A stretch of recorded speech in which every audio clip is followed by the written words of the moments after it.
everyone. How are you?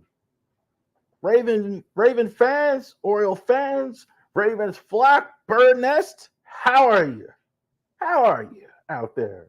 Everybody, happy to be here. My name is Charles, and I'm the owner of Ravery Sports. I'm the owner, founder, and CEO of Ravery Sports. Ravery Sports is a content creation company, along with a company that also has uh, jerseys, hats like this one I'm wearing for you to go ahead and buy on our website, ravorisports.company.site. So definitely as well. We also have Facebook page, Twitter page, Instagram, TikTok, and of course our YouTube channel. So definitely check all that out. ravorisports.company.site. If you don't see anything on the site, we are going to be as well. You could go to ravorisports at gmail.com. You can send us an email or anything like that. Those are also for business inquiries as well as for any merchandise you don't see on the site. We have it there. Genesis Notary Services is our notary business here in the Shenandoah Valley area. So this is just for you in the Shenandoah Valley area. Stamp your documents with care. Give us a call anytime. We'll come out in the Shenandoah Valley area and stamp all of your docs. We're happy to do it. So Genesis Notary Services /Facebook.com. Definitely you can go on our website and get that taken care of. Also to Harris Legal Shield. So definitely check us out on our Facebook page there as well. Value of it is tremendous. I haven't had any complaints, and I won't, because the value you're going to save spending it with compared to a lawyer, compared to getting it with Harris Legal Shield, just a small fraction each month that you can go out. Also, ID Shield, the protection for that is for your credit cards and all that other stuff that you can look out for you. That comes along with it as well. Great value there with Harris Legal Shield. Oh, one more thing. Our Major League Baseball predictions video is on March 24th. So definitely that's the Sunday night before the season starts. We will go ahead and go over the entire league. You'll hear my predictions on each division in baseball, who wins MVP, who goes to the World Series, how the Orioles will do in this new era of new ownership. All right. Well, Raven Nation. Let's go ahead and start with football. You see the name of the stream, Baltimore Ravens and NFL free agency recap. All right. So, low key, to say like the young people say, like, this is some of my favorite days of the year. Like the first 2-3 days of free agency. I even like it better with the legal tampering. And today, the third day, is a big day because this is actually when the season starts. So, this is the day where teams had to actually go ahead and make their last cuts, make the last moves. You have to be under the cap today. So all that stuff you did, this was your final chance to make moves today as far as the old season and start the new season. So a lot happened on the third day more than in years past with the legal tampering on Monday and Tuesday. And we have had a whole lot happen in Raven Nation here. Chance to build the team. I want to say this. Last year was an unusual offseason. You had Lamar Jackson as a free agent. You have a starting quarterback as a free agent. The real need, a desperate need for a receiver. They went out and spent a lot of money on Odell Beckham. They went ahead and drafted a receiver in the first round. A little departure from what the Ravens usually do as far as business. This year, this was more Raven business. This is more what they usually do. This is usually what it looks like. So we're going to go over everything. We're going to start with the Ravens, and we're going to do the whole league as far as that goes. Obviously, like I'm not going to go over every free agent signing, but we have a lot of them to go over, and we're going to go ahead and talk about the free agent signings that we had. The two big ones for Raven Nation. King Henry is now a Baltimore Raven. 2 years, $16 million, $8 million per, $9 million fully guaranteed. Basically, this is a 1 year, $9 million deal. They might do another year if it's void. So this is the new bell cow the starting running back for the Ravens, King Derrick Henry. If you've been watching, you know I was more in the Saquon category more than I was Derrick Henry. People keep mentioning the age. That's not. I don't care anything about. That's not. It's a 1 year deal anyway. It's not like it's a 4 or 5 year deal. So that's kind of overblown. He will be fine for 1 year. The more in the Saquon category, because of Lamar, the way they run the ball. He's not going to get as many carries as he got in Tennessee. It'll be interesting to see how he does. Everything I've seen with the Ravens run game, they kind of move guys in and out, shuffle around. So I was more for Saquon in the sense of he can do more with less, per se. So he can maybe get 15, 16 carries, get bigger runs, etc. But make no mistake, Derrick Henry is an absolute dog getting this guy. Try the RPO. We're all waiting for how you stop the RPO with Derrick Henry and Lamar Jackson. Good luck with that. Good luck trying to stop Derrick Henry, who takes three guys every time he runs the football, and with Lamar Jackson. Good luck with that. See how that works out for you. So not mad at all. I mean, Saquon, I think, was a great ad. I think we'll go over Saquon a little bit, but no complaints with Henry. These were the two, to me, easy best running backs. They got one of the two. They got Derrick Henry. Excellent ad for them. Justin Matabuke, $25 million. $25 million. Saw the Instagram video. That's what he got. 4 years, $98 million, $24.5 million per, $75.5 million total guaranteed. This is now one of the highest paid players in the league, one of the highest paid D tackles. Well deserved. Matabuke, there was no doubt that they were going to go ahead and keep him. Definitely solidifies that. I think they might have had a little bit of a hole, a little bit of a, not a major concern, because I think they have some other guys there. But this is a strength now, big time strength. You got Matabuke on the defensive line. You got Roquan in the second level, and you're paying a lot of money to Marlon Humphrey in the back end. So those are your building blocks on defense. You got great talent back there on defense. So good job. Congratulations to Matabuke. Little bit of movement today. This one's called to Mike Florio. Here, Jets are trading Morgan Moses, tackle Morgan Moses, for tackle Morgan Moses with the Ravens right tackle. The deal involves swapping 4th round picks and a complimentary 6th round pick to Baltimore. Tyus Bowser, also not part of Arroyo, but he was also released earlier today. So let's do Bowser first because it's easy enough. I don't know exactly what happened last year with Tyus. He didn't play all last year. He was on the non-football injury list. He had really fallen out of favor for whatever happened to him. I'm not even sure what it was, but for whatever reason, he never made it to the field. Big price tag. They say about $5.5 million. So yeah, no more Tyus Bowser. He'll have no problem finding another team. I think a lot of these guys are going to play with Mike McDonald in Seattle, so we will see about that. Morgan Moses. I'm thinking this is a bigger loss than what people realize. Morgan has been pretty good throughout his entire career. Morgan, I thought he did a good job. I think he's getting older, and they weren't going to extend him next year. I mean, certainly they weren't going to extend him because he's going to be like 35. So I think that was a factor in this, and they needed the cap space, frankly. They got to get rid of somebody. They had to get rid of somebody. So I think possibly they were going to release him. But the Ravens, kind of how they Raven business, they wait to the end, right? Certain teams, they've already released players weeks ago, et cetera, et cetera. Ravens, not going to do that. They're going to wait to the end, see if there's a taker, see if there's a trade. And look, they get probably an earlier 4th round pick. They get a 6th round pick for Morgan Moses, right? So what are you going to do in the draft? You're going to look at that spot. You're going to look at right tackle a little bit late. They didn't have a 6th round, so now you do. And that's typical Raven business. That's exactly the way Ozzie and DaCosta do things as well. Going out the door. There's a lot going out the door. Raven business, another term.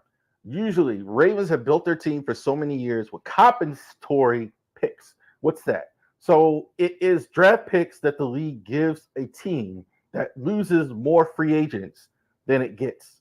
So if you lose 5 free agents on your team and you only sign 1 or 2, then you could get 3 draft picks based on that. They give you extra draft picks because you lost more free agents than you actually signed. Also, too, that don't count in that formula, the Ravens were masterful doing. They're always doing it exclusively for a couple years, but I think they've kind of evolved from that. Is signing guys that were released, right? So those guys don't count as free agents because they were released from a team. So they don't do that as much, but that's kind of the formula that they always do. You lose guys in free agency, we lose guys, we let them go. We have good players, we have a good team, we have desirable players. They're a team we want. We get picks for those guys, and we create our own guys that we have to build the core of our team. So when guys leave, guys come in, etc. That's the classic. That's kind of what they do. They were not planning on this. More where he went. Patrick Queen signs with the Steelers. 3 years, $41 million. Yuck. That's exactly what I said. I thought he was going to Seattle. I posted that. It's like, because I saw it on Wikipedia. It was already done. Saw it in several places, and then, well, it's not official yet. Well, it's not. So apparently it wasn't, and he goes ahead and signs with the Squealers. This is a big deal. This is the first Ravens player, to go to the Steelers in his prime, really, during the Ravens-Steelers rivalry. I've never seen this before, where a guy picks the Steelers over the Ravens, like in the middle of his career like this. So fascinating to see that it is. So PQ, congrats to him, getting that life-changing wealth there. John Simpson's going to join Morgan Moses in New York. 2 years, $12 million. So he's going to be helping protect Aaron Rodgers. I don't think that's dumb at all about it. Just the Ravens' offensive line was decent enough. Simpson, I don't know how good he is, but that's about the going rate. 2 years, $12 million, $6 million per. Geno Stone, 2 years, $15 million. Signs with another team. I don't have as much hate for the Bengals, but 2 years, $15 million. Geno Stone. Geno Stone wants a chance to start. So no, he had 7 interceptions. He really basically still was a second-team player. So Geno wants his chance to start. Good for him. He's going to get a chance to start in Cincinnati. We'll be seeing him 2 times a year as well. A little bit of a surprise, but I think they're not going to get. They're obviously now not going to get Gus Edwards back. 2 years, $6.5 million, going with Justin Herbert and the Los Angeles Chargers. So he's been playing his whole pro career with John Harbaugh. He's going to play for John's brother Jim in Los Angeles. Look, Jim Harbaugh said he's going to run the ball. Perfect for Gus Edwards. Greg Roman is there. Joe Hilowitz is there. So it's perfect for him. He can go. He doesn't have to pick up the playbook. I always like that. When a guy comes in, he's going to know the offense immediately. Doesn't have to pick it up. Knows exactly what Jim Harbaugh wants. Knows exactly what Greg Roman wants. Perfect. Perfect fit for him. Ronald Darby signed with the Jags. 2 years, $8.5 million with the Jacksonville Jags.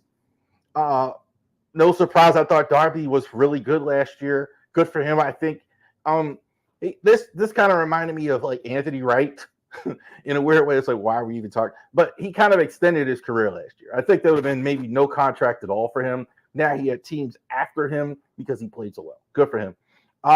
Devin Duvernay signs with the Jags. So he's going to go 2 years, $8.5 million as well for the wide receivers as well. The Jags did lose Calvin Ridley today. I didn't do a graphic for that because I just saw that. Ridley, I think it was. I think it was. I'll get back to you on that. But he did sign with a different team today. So it's a good opportunity for him. Basically announced as a special teamer. I think he's going to take over the kick return for that group as well. So those were the Ravens there as well. Still going to be more movement for the Ravens. We still don't know about J.K. We still don't know about Zeitler. We still don't know anything about that yet. So we're still waiting to find out about those guys as well. Big changes on the line for the Ravens. Let's go to the rest of the league. Biggest contract, biggest, most profile. Kirk Cousins signs with the Atlanta Falcons. 4 years, $180 million. I got to tell you one thing about Cousins. He ain't hurting for money. Like, his timing, timing in life is everything sometimes. And I think, like, every time he's been a free agent, he's been the best quarterback out. In spite of that. Like, last year, no way he would have been. But this year, he absolutely is. Good for him. Kurt, this is a massive upgrade for Atlanta. I mean, they had, I think Desmond Ridder, they had the worst quarterback situation in the league. One more time, had you did this last year, you might have had Lamar Jackson. They were talking about it on a Falcons stream. Yeah, you would have did that. But this is good. This is good. I don't know how far they're going to get you. He's in a winnable division. He can win this division, no question about it. Jerry Jeudy traded between the Browns to the Browns from the Broncos. Denver gets gets a 5th and a 6th round pick from them. So Denver, we'll get to that, man. Jesus, a lot going on in Denver. They had a total bloodletting because they took that huge cap with that's part of it. You get rid of guys that you want to keep. They got rid of Justin Simmons as well. Kevin Dotson, 3-year deal with the Rams. I think that's the only thing they need to beef up was the line. They want to keep a line that's probably during the Sean McVay area. Got a good lineman to go ahead and keeping that. Nothing wrong with that. More to do. Kevin Bard, 2 years, $15 million with the Chicago Bears. Bard, I think, is kind of representative of where safeties are now as far as pay. I talk about pay a little bit. Pay is down. Last year, I think one of the reasons why we had so many holdouts, the quarterback salaries going up, I think it's caused a lot of the other positions to go down. Not the case, obviously, with Matabuke and Chris Jones and those guys, but super elite guys. But a lot of guys, it's difficult to get that kind of money. So I think you're seeing that safety is definitely a position of that. Kevin Bard, 2 years, $15 million with the Bears. Not too long ago, one of the best safeties in the league going to Chicago. Russell Wilson signs with the Squealers. 1 year, $1.1 million. So he's going to make $38 million from Denver. Incredible. I thought it would be Minnesota. There's a no risk to there's a Squealers doing this. So what if he's terrible? So what? You spent no money, right? If Kenny Pickett outplays him, he can't. I think it's more of a competition than what he thinks and what team thinks. For that reason, he'll beat out Penny Kick most likely, but I think it'd be more of a competition. Gardner Minshew, 2 years, signed a 2-year contract with the Raiders. They did release Jimmy Garoppolo earlier today. I don't know if he's the starter or the backup. I think he's going to be the bridge there. Same thing in DC. Jacoby Brissett signed with the Commanders there. Same. I think they're gonna the Commanders are for sure gonna draft a quarterback, but you're bringing a guy like Brissett, probably looking at Drake May or Jalen Daniels. So why not bring in a Jacoby Brissett? Why not bring in a Jacoby Brissett there to go ahead and get that taken care of? I think he signed with New England. Sorry about that. He signed Jacoby Brissett signed with New England. He was with them last year, so he signed with New England. Kind of the same deal. Like, you're gonna draft a quarterback, bring in a guy like that who can come in and handle the bridge, play for a little while if you need, or if you can't play, doesn't have to play. Can sit the bench, no problem. A couple more. Chris Jones agreed to terms, 5-year, $95 million guaranteed with the Chiefs. Had to. I think this was probably outside of Travis Kelce, the biggest free agent sign they had. This guy is the leader of the defense, one of the best defensive tackles, Hall of Fame level. They had to do it. They want to keep that defense high. That's definitely, you want to go ahead and sign him. Mac Jones traded for a 6th round from the Pats to the Jags. Mac Jones, good for him getting a job. I don't think he was. I mean, I think it makes sense. New England's going to go ahead and go in a different direction. Yeah, good for him sitting behind 2 guys, early 1st round picks on the same team along with Lawrence. Baker Mayfield, 3 years, $100 million, $50 million guaranteed. Good for Baker. Baker, this is how you revive it, brother. Here's a guy who's done nothing but play well since he got out of Carolina. So good for him. Team won the division last year. Brian Burns traded to the Giants, 2nd and 5th round pick. I'd have gave him that. Where his Panthers turned down 2 first rounds from the Rams last year, and this is what they got back. Dainty, it's a 5-year deal worth $150 million. Of course he did. Burns is a fantastic player. The Lions get Carlton Davis for a 6th round pick, 2024, 2025 6th round pick as well. Look, huge hole for the Lions. This is a big acquisition for them. The one flaw I think they had was corner. They didn't play well on the back end. They're not going to get away with that 2 years. So that's big. Yeah, the Lions getting Carlton Davis. Danielle Hunter, 2 years, $45 million with the Texans, getting out of Minnesota. So, hey, Will Anderson on one side, Hunter on the other side. They might be the favorites in that division now after those acquisitions. Aaron Jones, 1 year, $6 million with the Vikings. Damian Lewis, guard. Some Ravens fans were looking for him. $53 million. They signed with the Panthers. Couple more. Bryce Huff, 3 years, $51.1 with the Eagles. So Eagles going through some overhaul, maybe trading Hassan Riddick. Hey, they're keeping those great pass rushers coming in. DeAndre Swift going out from the Eagles to the Bears, 3 years, $24 million, 15.3 per, $15.3 million guaranteed. Right. So good job for DeAndre Swift. The money is down. The backs didn't hold out this year. They took those deals for $8 million, $7 million, whatever. I think Saquon and Jacobs got more, but that was it. Speaking of Mike Evans, since you brought it up, Mike Evans, 2 years, $41 million. I thought that was going to happen when they re-signed Baker. Josh Jacobs with the pack, 4 years, $48 million. Probably the second biggest deal next to Saquon Barkley.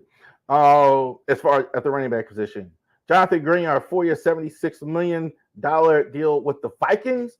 So he's getting a lot of money. This is pretty much the replacement for Hunter. Austin Eckler, 2 years old, 1.4 with the Commanders. And Saquon Barkley signed with the Eagles. Biggest running back contract, 3 years, $37.5 million. Big money. Good job for Barkley. There were other bidders for him for sure.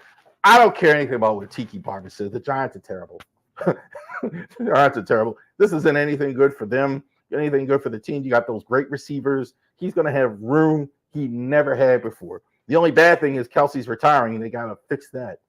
If he retires, if he doesn't retire, Kelsey said, I'm pretty excited maybe stay when he saw Saquon show up.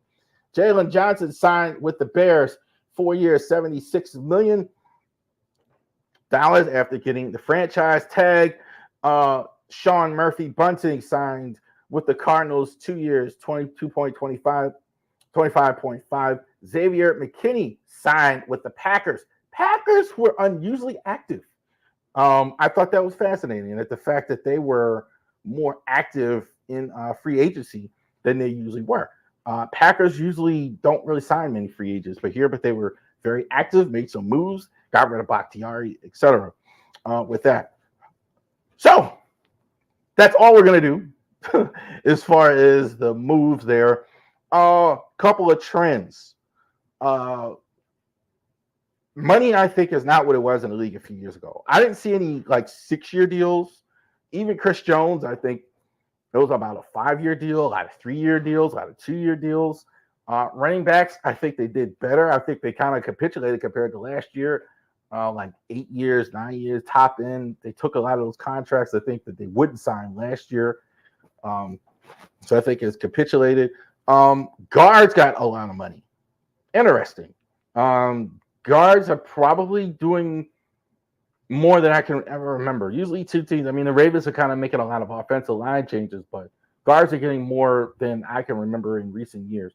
So I thought that was fascinating. How much money the guards were actually getting paid. So that was kind of wild, I thought. Ravens. I think this went as expected.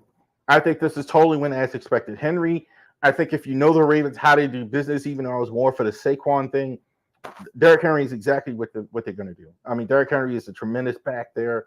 They let a lot of linemen go. Interesting to see what they do to replenish the line, though. Interesting. They lost John Simpson. Zeitler's still out there as of this recording, at least, because it's moving right there. And Morgan Moses is gone for sure. So Ronnie Stanley. Oh, one more thing. Ronnie Stanley agreed to restructuring of his deal to clear more cap room for the Ravens. So to give them more room, interesting to see what they do with that money to get that squared away as well. So interesting to see all the moves that are going out there as well. See what happens going forward with that big day. So now you can kind of build your team structure. I thought the Texans were a big winner with a lot of the moves that they made. That would drive me crazy. Calvin Ridley signed with Tennessee Titans. Interesting. Will Levis is going to be got his number one receiver now in Tennessee. So interesting to see what happens. Real quick, it's actually going on right now, and I'm refreshing my phone. As I'm recording this, during the recording, this is not going up until 8 o'clock. So during the recording right now, it's 36-22 Maryland at the Big Ten tournament in their first game, the opening round game. So if they win this game in their head right now, they would go ahead and play Wisconsin in the next round of the tournament. They were going to need to win 2 games to even play in the NIT. NCAA is completely out of the picture. Yeah, let's not even do that. And that's completely out of the picture. That's completely out of the picture. Unless they win the Big Ten tournament, you get an automatic bid. So if you get the automatic bid, then you can go ahead and do it. I don't think they have enough firepower to win the Big Ten tournament, but we will see what happens there as well. Shout out, I would say, to Jameer Young. Actually was named to the All Big Ten first team. Well deserved. I thought, had it not been for Zach Edey, Khalil Ware, maybe the Big Ten Player of the Year, certainly came close to that. Definitely carried a Terps team that didn't help him much at all. So shout out for him as well. Little surprised DHS, one of the top freshmen in the Big Ten. I think we're getting him incomplete. I'd like to see him stay and see there's more to come. You never know now with transfer portal. You never know. So with these guys, but we'll see what goes on with the Terps next season as well as we wrap up the Terps season here. I gotta admit, they got me with this one. They got me. Jake Paul versus Mike Tyson, July 20th at AT&T Stadium, better known as Jerry's World in Dallas. Here, they got me. I'm gonna watch this. they got me. A couple things here. Mike Tyson obviously is one of the greatest heavyweights of all time. I don't have him as high as other people have him, though. I don't think. I think a lot of people romanticize Mike a little bit and have him number one. He wasn't number one. Mike was about, in the era he fought, I had him third. I had him above. I had Lennox Lewis above him. I had Evander Holyfield above him, and then Mike was third. He was better than Riddick. If somebody said Riddick Bowe, I got no problem with saying that. I got no problem. They were about saying that, but most people would say. But most people think Mike was number one, and they think that because he had ridiculously quick knockouts. Mike Tyson fights his first 30. I mean, if they got out of this third round, there was no such thing. Not until he actually fought title fights, really tough ones, where the fights last. So Mike was a legend. So there's no question about it. Jake Paul is making a lot of people in boxing mad. A lot of the boxing purists, well, you can't do this. You need to fight it. No, he doesn't. No, he doesn't. And that's not the reason they don't like him. They like him because he's making a lot of money, and that's what he should keep doing. If I'm him, I don't care what they say. Keep going to the bank, and he's gonna win this fight. Mike's 60 years old. He wouldn't even took this fight if he thought Mike Tyson was in shape enough to be. And Mike, and don't get it twisted. Mike's certainly in better shape than I am, better than anybody. A lot of people his age, but Mike's not gonna win this fight. I mean, it's just not gonna happen. He's too old to beat a guy 20 years old. And Jake Paul's not a great fighter, but who cares? He's again. But here's the thing. Here's what you do with a fight. People think that. I've heard so many people say Mike Tyson is going to win this fight. I heard Keyshawn Johnson on the dispute say, "There's no way he's going to beat Mike." Yeah, okay, Keyshawn. And I'm not picking on Keyshawn. I mean, just in general, like there's a lot of people that think that, and that's what makes money in a fight. You know, if you have two guys, you want to believe that both guys can win. I heard the same thing with Conor McGregor and a couple years ago in Floyd. I mean, no, you're not going to beat Floyd Mayweather. The guy is undefeated boxer. He didn't even need to train for that to be Conor McGregor. It's not a real fight. But again, make the money, and they should. So I'm interested though. I'm kind of interested to see if I'm wrong. It's kind of interesting to see if I'm wrong. One other sports media story in this story. Here is one other sports media story in this story is this is going to be on Netflix. So keep that in mind. So we saw the WWE. We saw the WWE sign with Netflix. We saw so they're getting more into live events now as well, which is fascinating. Really fascinating. That's probably the end of. I mean, we keep saying the end of cable television, but interesting to see how that goes with the live events there that they are going ahead and acquiring. Masson, just put that in there, is going ahead and going to have streams now. Finally, after all this time, you can get Masson on a streaming service. For the longest time, like if you didn't have Comcast, you couldn't get Masson at all. So unless you actually had cable, even if the last season, I'm trying to think if it was last year. I think it was last year. Was the first year where you could actually stream the fight with Masson, where you can actually stream not the fight. I was thinking about Tyson a bit. Where you can actually stream Masson on the streaming service, on its own streaming service. But you had to have the cable subscription to even do that. Where with Fubo, if you have it, and if those of you have never had it, Fubo is basically cable TV replacement through a stream, right? So you can get the cable TV channels without having to actually get the cable service. You can get the streaming service and actually get a lot of the channels that you would have watched on cable. Masson was missing from that for a long time. Like Sling and all these services, Masson wasn't even involved in that. So now it is. So now you can actually go ahead and get Fubo and actually watch Masson on the streaming service for the first time this season. So a little late, but hey, we're getting it now this year as well. So that's a big deal to actually go ahead and get that Masson as far as on the cable TV service. All right. We're talking Orioles. Let's stick with baseball here. We're going to get to our Orioles spring training report. We're going to finish up our top 10 list with pitching in 2 different categories this week as well. And we're going to do what I like, my favorite position on the field, the relievers.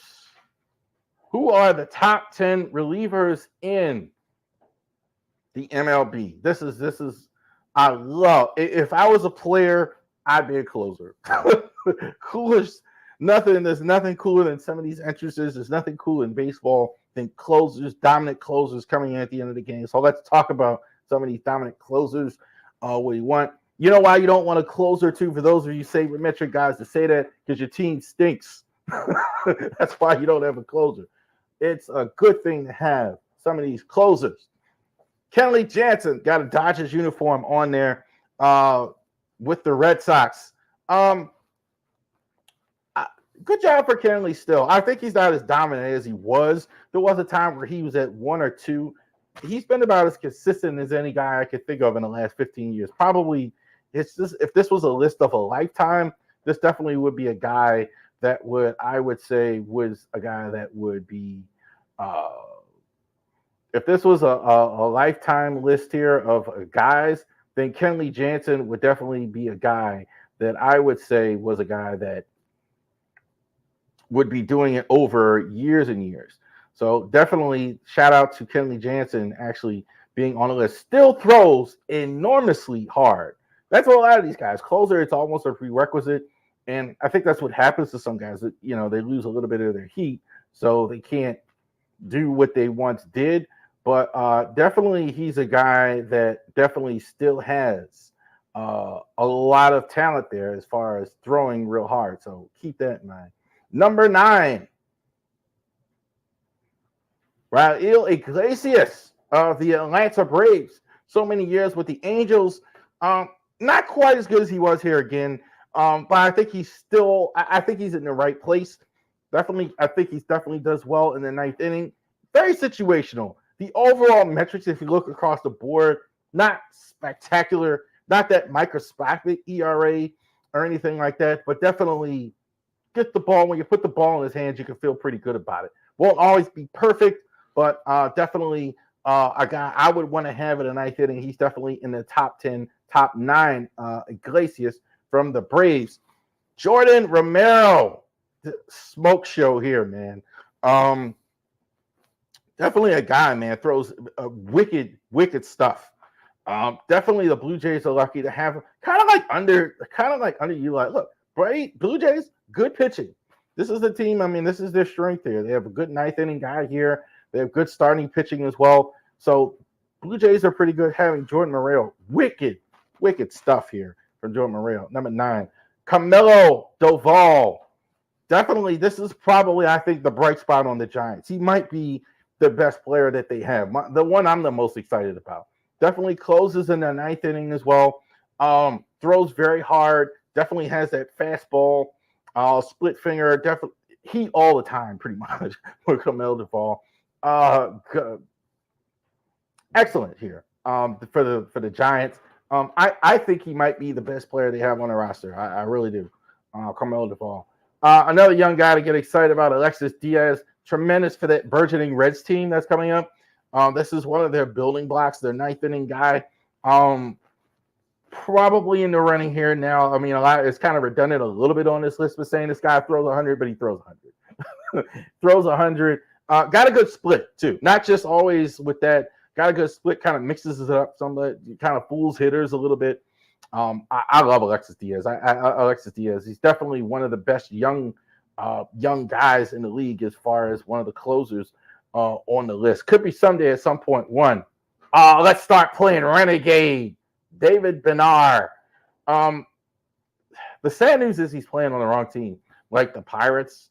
That's probably, in my opinion, the bad news because he's not on a very good team. Otherwise, there's a lot to like. He's really good throwing the hard stuff. Not the blazer as those other guys on the list, like Duvall and those guys like that. But still, I mean, throws good hard stuff. Good command. That's the thing. Nothing goes out of the strike zone with him. More of a not Dennis Eckersley-ish, but the command is definitely there. Definitely throws hard. It's definitely there. Definitely David Bednar. Love his entrance there for the Pirates. Devin Williams. So definitely succeeded Josh Hader. So you think you got a problem. He's really, really good. I don't know what the Brewers is going on exactly. Are they trying to win? Are they not trying to win? I tell you what. So this guy may get traded. I'm definitely keeping an eye on him during the course of the season if he's going to go to another team. If you get rid of Burns, you may trade your 9th inning guy, but you're getting one heck of a 9th inning guy here. Again, not the flat out super dominant metrics that like these sabermetric guys look for, but definitely Hard stuff, command, gets the job done more often than not. Devin Williams, number 4. Edwin Diaz might have been number 1 if I'd have did the list last year before the World Baseball Classic. But look, huge investment that they have in him. It's $20 million. Nothing not to like about him. Can he come back from the injury and be the same? That's the only thing. I'm betting that he does. I mean, because he was fantastic. I mean, he was definitely trending towards being the best closer in all of baseball before he got hurt. He's got like 4 years, I think, left on his deal. Throws 100, great split. Definitely best entrance of I keep talking about entrance, but definitely best closer entrance in real life, not outside of Ricky Vaughn with Timmy Trumpet. So outstanding. Edwin Diaz is terrific. It's a shame he got hurt. Interesting though to see how he does coming back. Sometimes injuries, but he's going to come back. Emmanuel Clase. I think this is the hardest thrower on a list of hard throwers, Emmanuel Clase. He's definitely going to get 35. The thing that's going to keep his save total down is how good the Guardians are. That'd be the only thing. I don't know how good the Guardians are going to be to get him the number. ERA was a little up for his standards last year, but I think he's the best closer in the American League. One of the best closers in the American League. I mean, I really do. Definitely Class A, tremendous. Dominant, it's over when he comes in. I don't think he gives up 5 or 6 blown saves all year as well. And number 1, Josh Hader. I think he had one bad season of his whole career. He had one season where his ERA was up or whatever, but he has been lights out dominant pretty much all of his playing career. So Josh Hader is terrific player. Going to the Astros now. Was for so many years with the Brewers. Was for so many years. Was the last few years with the Padres. Now going to the Houston Astros. Why not? They already have Ryan Presley there, who's an outstanding closer. And the only way you get rid of who's going to go to the 8th inning, no reason why this guy shouldn't continue to succeed. Probably, I think he's going to get more saves than anybody else in all of baseball. Also, going to get Cy Young consideration, I think, with that. So there you go. Top 10 closers in all of baseball. Relief. All right. So we got that one done, the relief pitchers. Now let's do our last one, the starters. So this is the coup de grace here, the final one, and probably, maybe, as much as I love the closer, the most important pitcher, the most important player on every field, every day, the starting pitcher, Earl Weaver. The great Earl, give me a 3-run home run and a good starting pitching performance. Most people went past the good starting pitching performance. Love the fact that Major League Baseball may be limiting the amount of pitchers you could have to 12. I totally agree. We need more starters. I don't want to see guys in for 3 innings and 2 innings and start games. Let's get back to starters actually starting and finishing a game. All for it. Number 10. This was hard, too. It was hard to pick 10. Very hard. I think there's a lot of good, decent starters, but this was probably the most difficult list. I expect the most disagreement out of all the lists. Justin Steele, young Justin Steele. Orioles had a guy a long time ago, the late great. Well, I'm not going to say late. I don't know if he's done that. But Jeff Ballard, crafty lefty. That's what this guy is, Justin Steele. Great. Actually, doesn't throw hard. It's also cool to see nowadays where everybody's like getting 100 miles an hour on the radar. Nice to see a guy actually kind of get guys out with off-speed stuff and with left hand and all that stuff and do well. I love this guy. I think because of that, that's what kind of makes him stick out, makes him difficult for hitters to get. Justin Steele had a breakout year last year. I think he's going to continue to get better with that solid Cubs lineup. Justin Steele, number 9. Here's a couple Mariners. Logan Gilbert. The Mariners group here is really good. Gilbert is very, very good. Definitely the split finger fastball is really good for him. Throws a good heater. I think the success he's had has actually brought the team up. This is why the Mariners are kind of sneaking up on teams. Like people kind of forget about how good the Mariners have been. The Mariners are really good because they have Logan Gilbert and number 8 on the list, George Kirby. Kirby, I think, is a little bit better. I think going forward, I think he's an ace as well.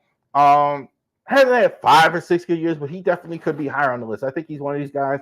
I'm looking at a guy lower on this top 10 list that could be one for a number of years. It definitely could be George Kirby.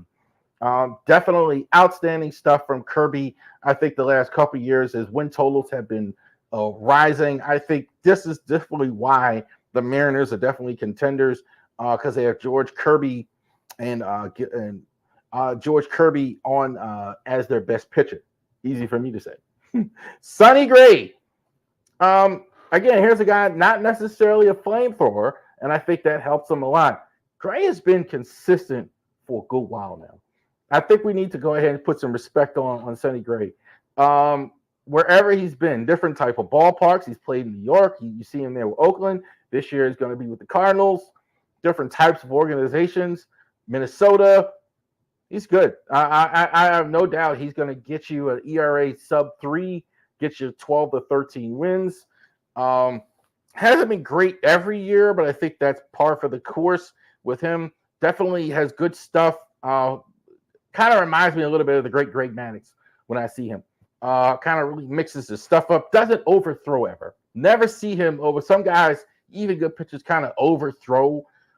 Never kind of happens with Sonny Gray. Everything is real pointed. So I like him, Sonny Gray. Now here comes Framber Valdez. He overthrows and he doesn't care. Believe it or not, I think he's underrated. I'm surprised that he's not talked about even more, considering how good he's been. They talk more about Verlander here, but I think going forward with the future, this is their guy. I mean, this is the guy I think throws ridiculously hard, scares the piss out of hitters. Just tremendous stuff from him. Been good in the playoffs, too. I think that's definitely a thing.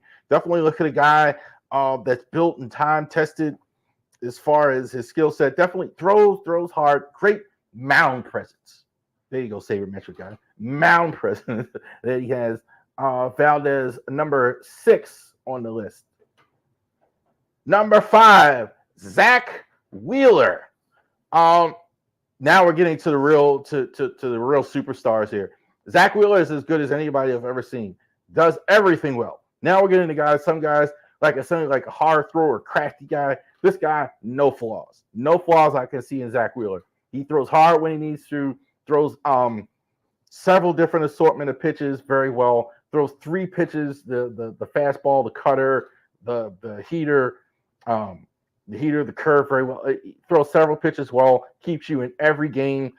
Definition of ace. You talk about 2 guys with the Mariners keeping them in. Aaron Nola didn't quite make this, but Zach Wheeler, I think there's a decent enough gap between the two. But I think that's why the Phillies, you don't have to worry about anything if you have Zach Wheeler. You know you're going to be in 1 in every 5 games. Old-fashioned stopper, Zach Wheeler, number 5. I love Spencer Strider. Look at the mustache. The old-school mustache, Spencer Strider. Throws hard. Led the National League in strikeouts last year. Again, the ERA, I think some people go crazy like that. Won 20 games. I think he was the only one in all of baseball to win 20 games. Only going to get better. I think the Braves are in good hands with their team as far as this guy. I think is their best. I think it's a pretty big get. I mean, some people like Max Fried, etc. But Spencer Strider, I love him to death. Love the way he pitches hard, blows you away. No question about it. But he's not just a heater. He's definitely got great control. Good control, but he's got that strikeout control. That makes sense. He doesn't always paint corners. He does it to go ahead and strike people out. Our guy, Corbin Burns. No doubt. Third best pitcher in all of baseball. How lucky are we to go ahead and get a guy like Burns for opening days, your opening day starter. Does everything well. Not super hard stuff all the time, but I think he knows how to preserve himself. I think you kind of see the same thing with Wheeler. Not everything has to, break Adley Rutschman's wrist or whatever, like with him. He could throw it harder, but he's got great control and he throws it. Yeah, I like Burns. Burns is really, really good. Burns, I think, is definitely one of the best pitchers in all of baseball. I think I have him third. I think if I'm picking everybody, I'll take Burns number 3. Zach Gallen might surprise some people, but he's been really good. Another set of pitchers. Zach Gallen and the Diamondbacks, I think, is only going to get better. I think there's definitely a case for me to make with number 1. Nothing he doesn't do well. Throws hard, got great. I wouldn't say he throws 110 all the time. Starters sometimes have to take a little off, and they have to learn that. But I think one of the reasons why the Diamondbacks got so better, I think, because Zach Gallen was tremendous. I think he is. I don't think there's any question about it. I like him as the best pitcher in the National League. Definitely, he's a guy with no flaws on the mound at all. Zach Gallen, number 2. Number 1, I think he may not start the year. When I made this, I heard about it. He had an injury. So we'll see how that is as far as the injury. But as far as great pitchers of all time, I can't think of a really, really good one that's talked about less being great than Garrett Cole. Garrett Cole, all he does is win the Cy Young. All he does is pitch well. All he does is do good everywhere he goes. All he does is, I mean, Garrett Cole, I mean, if not for the Yankees, I mean, where would the Yankees have been? I think probably the 3 guys on their team last year, they would have been even worse than they were if they didn't have Garrett Cole, they didn't have Judge, and if they didn't have Gabriel Torres, that team is awful. So this guy is tremendous. I think he's the best pitcher in all of baseball. There you go. There's your list. Top 10 starters in all of baseball. So keep that there as well. And next week, we're going to go over, again, more Orioles information. Let's go ahead and get into our Orioles discussion with our 4th spring training report. That's what it says. 4th spring training report for the Baltimore Orioles is well here. All right. Now we're back. Orioles Grapefruit League record 4th spring training report, 14-3 as of this recording. Orioles, very good spring. Very good spring. A lot of guys having a lot of good springs. They got some real tough decisions. I mean, that's kind of what I keep thinking about. I think your roster was overloaded with tough decisions that it is. This is going to be a very interesting next couple weeks here. They're winning games. There are a lot of these guys, a lot of these young guys are playing well. So many guys are making it so hard for them to go ahead and send guys down. So it'll be interesting to see what happens there. Elementary, my good Watson, Corbin Burns named the opening day starter. No question about it. Corbin Burns, easy. We just did it. Like, he's the 3rd best pitcher, I think, in all of baseball. No question about it. He's going to start opening day at the Angels. There's never any doubt about that. You don't bring a guy like this in and not start him in the first game. That still means something. Means that they have confidence in you. Means that's going to be your biggest crowds of the year. So definitely having him on the mound opening day, a lot of excitement for that. But there was never much doubt there. Talk about this here. Kobe Mayo at 3rd base, 1 home run, 9 RBIs, hitting .333. Colton Cowser is destroying it, hitting 4 home runs, 9 RBIs, .450.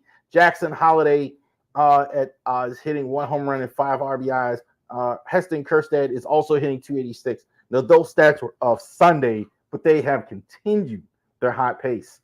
Cowser, I think, was gonna be on the team anyway. I don't know if he's gonna be your starting outfielder. I think he'll be your 4th outfielder. I definitely see him making the team. I kind of always did. This is only solidifying. No way you're gonna send him down with the way he's pitching. Jackson Holiday, I think, is gonna be your starting 2nd baseman.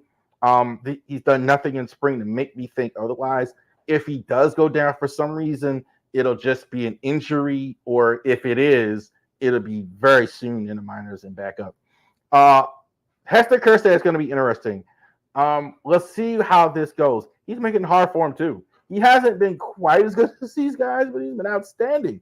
So definitely Heston is going to be an interesting thing here. Kobe Mayo. I said earlier in the spring, why would they move Jackson to second base and Gunnar to short to put Westberg at third when he played second all last year? Now I get what they're doing here. They may be moving that to have Kobe Mayo at third base and not Westberg. That kind of makes more sense to me. That makes a lot of sense. That we'll go ahead and get that squared away. That you have Kobe Mayo over there, and Kobe Mayo is having a tremendous spring, making it tough. All right, 4 was Mass, and I already talked about Mass. Mike Baumann is one of last season's stalwarts. Worked 1.32 scoreless innings, 5-3 against the Yankees, and George Steinbrenner Field, former Yankee owner, first solidifying his status. He's been the best reliever in the spring. I think there's no question about it. I definitely think during the spring, I'm really trying to figure out what he's doing wrong to get sent down last year. Why this isn't. His ERA has been good. He's been getting guys out. He's done very well. I'm trying to figure out what the problem actually is with him. Why this isn't easier to go ahead and get that squared away. Only 4 relievers, I think, appear locked in the Baltimore bullpen. Curry Kimball, Yadier Cano, Danny Colombe, Colin Perez. Those guys, no question. Kimbrel, you didn't pay him all that money to bring him in. Cano, I think it was all-star game, second star. Colombe, I think, was probably your next best guy. And Perez, I think, was outstanding as well. So they're going to be there. This is going to be tough. We're going to do a roster prediction. This is going to be very, very, very hard to see what's going to happen. There are going to have to be a lot of moves. You cannot carry all the. Now, these are good problems to have. This is not a bad thing in any way, but these are good problems to have. Interesting to see how this goes going forward, to see what the Orioles actually do as well. All right. Thank you very much for joining us this week for the Ravery Sports Podcast. Like and subscribe to all of our social media content. Definitely check us out. ravorisports.company.site is the website. Definitely check us out on our Facebook page, YouTube page. You're watching this right now live. You're watching this on our Twitter page, our Twitter page, our YouTube channel, and the Twitch. We are not, as of last week, going with the live on Facebook anymore. So I'm not going to get into that right now, but we're not going to do that. So we're going to make some minutes. We are going to have it on Facebook, but it's not going to be there. So if you want to go ahead and watch it Wednesday at 8 o'clock, pretty much, it's going to be YouTube, Twitch, and Twitter. Thank you for joining us. You have a great rest of your day.